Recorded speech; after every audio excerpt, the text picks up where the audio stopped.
It's 8:30. Good morning. I'm Ian Crouch with Hunter News.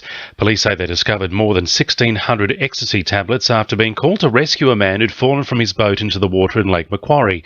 They arrived to find the man dripping wet near the boat ramp at Mannering Park. Sergeant Dave Rhodes says the vessel was then towed back to the boat ramp and officers took a look inside. The officers then searched the vessel and they will allege that over 1,600 tablets of MDMA with an estimated street value of some $35,000, 15 grams of cannabis and drug paraphernalia were also seized during that search. Now, the 38-year-old man was arrested and taken to Wyong Police Station. He's been refused bail to front Wyong local court today. Meanwhile, a man is due to face court in the new year after police found a substantial quantity of the drug ice in his car at Warners Bay. Officers pulled over the man's black Holden Commodore on Campbell Street yesterday afternoon and allegedly found 15 grams of the drug, along with cash and drug paraphernalia. The 47-year-old has been arrested and charged with supplying a prohibited drug and dealing in property suspected of being the proceeds of crime. Foreign investment in the Hunter's agriculture sector is coming under greater scrutiny.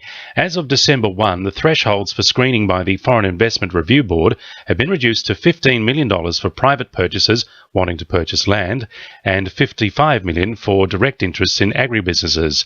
Paterson MP Bob Baldwin says it's about encouraging more Australian investment in the agriculture sector. Well, yes, farms are being sold overseas, and at times that's because of a lack of Australian interest in investing in our agricultural pursuits. That's why it's critical the Foreign Investment Review Board assess each application to make sure it's in the national interest. Former Victorian Premier Jeff Kennett says Hunter residents have nothing to fear from council amalgamations. Mr Kennett was the architect of council mergers in the southern state during the 1990s, where 211 councils were reduced to just 78. He says Hunter ratepayers would be the winners in the long term, and self-interest was the reason senior council officials were against the move, because they might lose their job. The Hunter's first water supply has been recognised by Engineers Australia for National Engineering Heritage Significance. The Walker Water Supply Scheme provided Australia's first filtered water in 1885, which was drawn from the Hunter River at Maitland. Nick Kaiser from Hunter Water says the scheme allowed the Hunter's industry to grow. The Walker Water Supply Scheme, by supplying fresh water, not only made an instant improvement to people's health, but it also meant that new industry could start in the Hunter and say something even like the BHP, which really shaped Newcastle and the Hunter, wouldn't have been possible without the Walker Water Supply Scheme. Newcastle State MP is welcoming moves for a stage of the V8 supercars to be held in the city. The sports chief executive has once again suggested Newcastle be included in the racing calendar in the future. Tim Crackenthorpe says the event would be a big tourism drawcard and a boost for the local economy. Sport, thanks to our sponsor, Warners Bay Sports Club. It's hoped the NRL's new funding plan could be what's needed to secure a new owner for the Newcastle Knights. Under the plan, all 16 clubs are expected to at least break even within 3 years after a collective influx of $100 million in NRL income.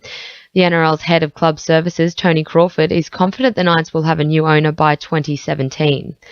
The Lake Macquarie Amateur Men's and Women's Championships will be held concurrently next month for the first time in the tournament's 58-year history. It's one of the many changes being made at Belmont Golf Club under Newcastle District's first female president, Lynn Cooper. A number of international entries have reportedly been received for the tournament, but reigning men's champion, Canadian Corey Connors, is absent from the list. And Andrew Walker has been made a life member of Newcastle and Hunter Rugby Union. Walker has been on the NHRU board since 2006 and previously served as president. That's sport. I'm Georgia Moylan. 2NURFM News Time 26 to 9.